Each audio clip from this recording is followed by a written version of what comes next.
Stocks வாங்கி விற்று தலைவலியோடு இருக்கிற இன்வெஸ்டராக நீங்கள் இருக்க வேணாம்னு நினைக்கிறீங்களா? மியூச்சுவல் ஃபண்டில் தாராளமாக நீங்கள் இன்வெஸ்ட் பண்ணலாம்.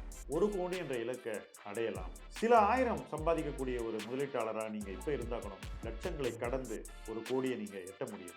மைல்ஸ்டோன்ஸ் 12 அதற்கான ஒரு இடம் தான்.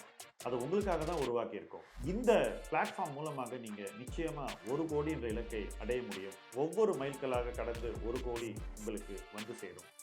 கீழே உள்ள ஃபார்மை ஃபில் பண்ணுங்க, M2W சேருங்க, நிம்மதியாக இன்வெஸ்ட் பண்ணுங்க.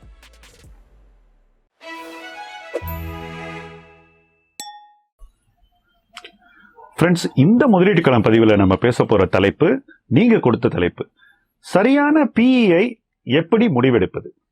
ஒரு பங்கை வாங்கும்போது அந்த பங்கினுடைய மதிப்பு எவ்வளவு இருக்க வேண்டும் என்பதை நாம் தீர்மானிக்க வேண்டும். அந்த மதிப்பை நாம் எப்படி தீர்மானிக்கிறோம்? ஃபர்ஸ்ட், அந்த நிறுவனத்தினுடைய ஆண்டு லாபத்தை எடுத்து அதிலிருந்து 1 பங்கு லாபம் என்று சொல்லக்கூடிய EPS எவ்வளவுன்னு நம்ம கணக்கு பார்க்கிறோம். இந்த EPS நமக்கு எளிதில் கிடைக்கக்கூடிய ஒண்ணு. இதுல கணக்கு நம்ம பார்க்கணும்னு கூட அவசியம் இல்லை. எல்லா ரிசல்ட்லயும் அவங்களே கொடுத்துடுறாங்க. ஆனால் எதிர்காலத்தை பத்தின EPS நம்ம தான் கணிக்கணும். அது ஒவ்வொரு முதலீட்டாளனுடைய பொறுப்பு. அது எப்படி சார், நம்ம எப்படி EPS கணிக்க முடியும் நீங்க கேட்கலாம். பழக்கம் தான். இது ஹேபிட் சார்ந்தது. கெஸ் பண்றது தான் இந்த கேமே.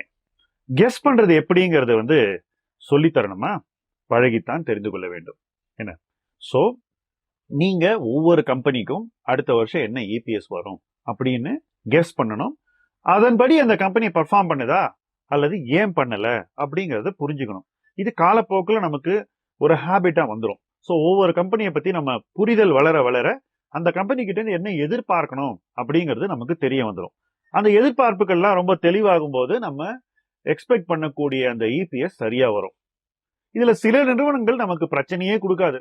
அதுவும் இந்த மாதிரி ரொம்ப நல்ல கம்பெனிஸ் என்ன பண்ணுவாங்க, கொஞ்சம் குறைவா எக்ஸ்பெக்டேஷனை செட் பண்ணிட்டு அதை விட கொஞ்சம் அதிகமா பர்ஃபார்ம் பண்ணுவாங்க. ஸோ நீங்க பெரிய எக்ஸ்பர்ட்டா இல்லைன்னா கூட இந்த நிறுவனத்துக்கிட்ட இப்படிதான் எதிர்பார்க்கணும், அவங்க செட் பண்ற எக்ஸ்பெக்டேஷன்ஸ் இதுதான், இந்த எதிர்பார்ப்பை சார்ந்து நம்ம இவ்வளவு எதிர்பார்க்கலான்ற ஒரு இடத்துக்கு நீங்க வந்துருவீங்க. அது ரொம்ப எளிது.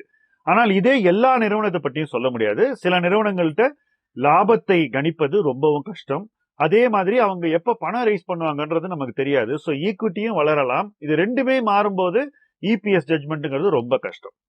அந்த மாதிரி இடத்துல PE ரேஷியோங்கிறது ரொம்பவும் நுணுக்கமாக பார்க்க வேண்டிய ஒரு விஷயம், வெற்றி தோல்வியை முடிவெடுக்கக்கூடிய ஒரு விஷயம். PE ரேஷியோனா என்ன? ஃபர்ஸ்ட், PE ரேஷியோங்கிறது இந்த EPSக்கு எத்தனை மடங்கு பங்கு விலை இருக்க வேண்டும் என்பதுதான். ஸோ EPS 10, PE ரேஷியோ 20 இருக்கலாம்னா 200 ரூபாய் பங்கு மதிப்பு இருக்கலாம். 2000ல இன்ஃபோசிஸோட PE ரேஷியோ 100க்கு மேல போச்சு. விப்ரோவோட PE ரேஷியோ 100க்கு மேல போச்சு. அங்கிருந்து 2017-18ல 13-14 வரைக்கும் வந்தது இன்ஃபோசிஸோட PE ரேஷியோ. ஆனால் இந்த இடைப்பட்ட 17 ஆண்டுகள்ல தொடர்ந்து இன்ஃபோசிஸ் வளர்ந்தது, லாப வளர்ச்சி கண்டது, EPS பெருகியது, டிவிடெண்ட் கூடியது, போனஸ் ஷேர்ஸ் கொடுத்தாங்க, பைபேக் பண்ணாங்க. நிறுவனங்கள் பங்குதாரருக்கு செய்ய வேண்டிய எல்லா நன்மைகளையும் எல்லா பெனிஃபிட்ஸையும் செஞ்சும் சந்தை அதன் மதிப்பை தொடர்ந்து குறைத்து வந்தது. இதுதான் வரலாறு. இது ஏன் நடக்குது? அடிப்படையில நாம கொடுக்கக்கூடிய PE ரேஷியோ அதிகமாச்சுன்னாக்கா இது நடக்கும். சோ இந்த EPS கணிக்கிறது அப்படிங்கிறது ரொம்ப முக்கியமான ஒரு ஸ்கில். சில நிறுவனங்கள்ல அவங்களே கிட்டத்தட்ட கைடு பண்ணிடுவாங்க. இல்லைன்னா நம்மளே கணிக்கணும். அதை நம்ம டெவலப் பண்ணிக்கணும். ஹேபிட்ல எல்லாருமே செய்யக்கூடிய ஒரு விஷயம் தான் இது. ஒன்றும் ராக்கெட் சயின்ஸ் கிடையாது.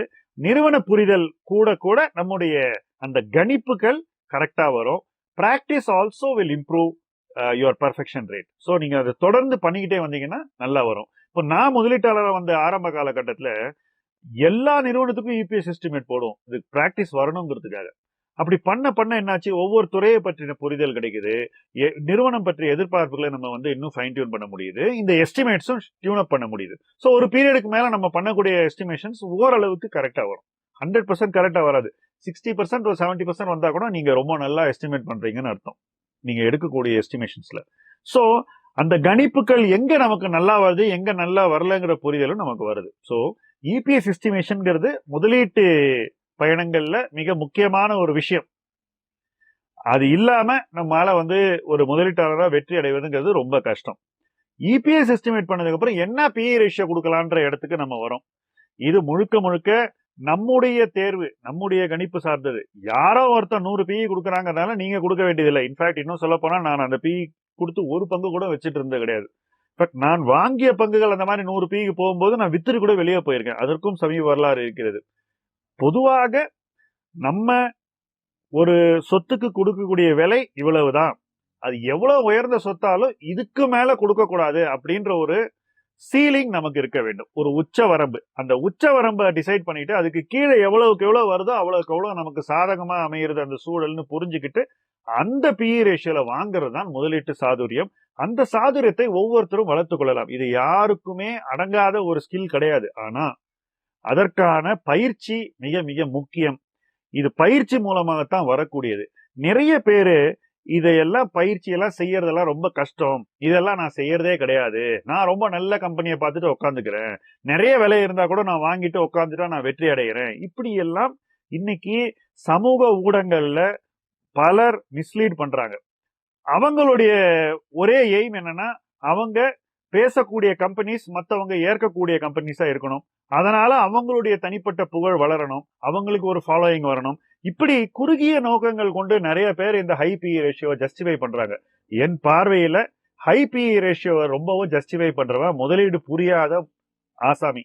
அவரை ஃபாலோ பண்ணி நம்ம ஜெயிக்கிறதுக்கு வாய்ப்புகள் மிக குறைவு. அதனால அந்த மாதிரி ஆட்களை பார்த்தா நீங்க பயப்படணும். யாரு கணக்கு பார்த்து அதை பத்தி பேசுறானோ, அந்த கணக்கை ஜஸ்டிஃபை பண்றானோ அவனை நீங்க கொஞ்சம் முக்கியத்துவம் கொடுத்து பார்க்கலாமே ஒழிய, நான் கணக்கே பாக்குறது இல்ல, இதெல்லாம் பார்க்க தேவையில்லை, நான் கிரேட் கம்பெனிஸ் உட்காந்து வாங்கிட்டு உட்கார்றேன் அதனால ஜெயிக்கிறேன்னு சொல்றவன் அறிவாளி இல்லை. அவன் வெறும் விளம்பரம் தேடி அலையக்கூடிய ஒரு பர்சனா தான் நீங்க பார்க்கணும். இந்த ஆங்கிள் நீங்க திங்க் பண்ணீங்கன்னா உங்களுக்கு சேஃப். பிஇ ரேஷியோ என்பது ரொம்ப முக்கியமான ஒரு விஷயம். அந்த பிஇ ரேஷியோ எதிர்காலத்தில் ஒரு நிறுவனம் தன்னுடைய இபிஎஸ் எப்படி வளர்க்கும் என்பதை சார்ந்து இருக்க வேண்டும். அடுத்த வருஷம் 30% இபிஎஸ் க்ரோ ஆகும், அதுக்கு அடுத்த வருஷம் 30% க்ரோ ஆகும் அப்படின்னாக்கா உங்களுக்கே கணக்கு தெரியும். 3 வருஷத்துல உங்களுக்கு இபிஎஸ் டபுள் ஆயிடும். கரெக்டா? அப்போ அந்த இடத்துல நீங்க ஒரு 35-40 பிஇ கொடுத்தீங்கன்னா 3 வருஷத்துல அந்த பிஇ நீங்க கொடுக்கக்கூடிய மதிப்பு 17.20க்கு வந்துடும், பாதி ஆயிடும் இல்லையா? அப்ப அந்த இடத்துல உங்களுக்கு முதலீட்டு வெற்றி உறுதி. நீங்க 80-100 பிஇல கொடுத்தீங்கன்னா இபிஎஸ் ஒரு 10-15% வளருதுனாக்கா எத்தனை வருஷத்துல இபிஎஸ் டபுள் ஆகும்? எவ்வளவு காலகட்டத்துக்கு இந்த பிஇ நிலைக்கும்? இன்ஃபேக்ட் பிஇ குறையும் நீங்க அசியூம் பண்ணீங்கன்னா அப்போ உங்களுக்கு லாபம் கிடைக்குமா நஷ்டம் கிடைக்குமான்ற கேள்வியை நீங்க கேட்டாகணும். இதையெல்லாம் கேட்க சோம்பேறித்தனப்படுறவன் என்ன சொல்றான்? நான் ப்ளூ சிப்பை வாங்குறேன், இதெல்லாம் கிரேட் கம்பெனி, இது என்ன விலையெல்லாம் வாங்கலாம் அப்படின்னு சொல்றான். இன்னைக்கு அதை கேட்கறதுக்கு ஒரு கூட்டம் இருக்கு.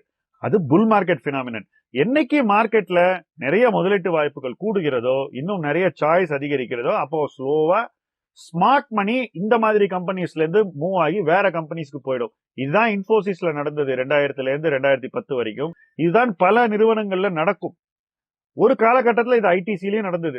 சோ அந்த மூவ் நடக்கிறதுக்கு முன்னாடி நம்ம அதுல போய் மாட்டிக்க கூடாது. அந்த மூவ் நடக்கும் போது நம்ம அந்த இடத்துல வெயிட் பண்ணவும் கூடாது. சோ இந்த ஆஸ்பெக்ட்ஸ புரிஞ்சுக்கிட்டு ஒவ்வொரு நிறுவனத்துக்கும் எப்படி நம்ம இபிஎஸ் ப்ரொஜெக்ட் பண்ணணும், அந்த இபிஎஸ்க்கு என்ன பிஇ ரேஷியோ கொடுக்கணும், இது ரெண்டுத்துக்குமான வளர்ச்சி என்ன, அந்த வளர்ச்சி நமக்கு எப்படி வெற்றியை ஈட்டி கொடுக்கும், போதிய வளர்ச்சி இருக்கிறதா, அப்படி வளர்ச்சி போதாம இருந்தா நம்ம என்ன பிஇ ரேஷியோ வந்தா வாங்கலாம் அப்படின்ற செட் பண்ணிட்டு உட்காரணும். இதுதான் பிஇ ரேஷியோ சார்ந்த புரிதல். இந்த பிஇ ரேஷியோ புரிஞ்சுக்கிட்டும் இபிஎஸ் புரிஞ்சுக்கிட்டும் முதலீடு செஞ்சா முதலீட்டு வெற்றியை நோக்கி நீங்கள் பயணிக்க தொடர்வீர்கள். அந்த தொடக்கம் உங்களுக்கு நல்ல ஒரு இடத்தை நோக்கி உங்களை கொண்டு போகும். அதுல மாற்று கருத்தே இருக்க முடியாது. இந்த வீடியோ உங்களுக்கு பிடிச்சிருந்தா முதலீட்டு ஆர்வம் உள்ள உங்க நண்பர்களோட இந்த வீடியோவை பகிர்ந்து கொள்ளுங்கள். தொடர்ந்து இந்த பயணத்தில் எங்களோடு நீங்கள் வர வேண்டும் என்பதே எங்களுடைய விருப்பம். முதலீட்டு களம் உங்கள் களம். நன்றி.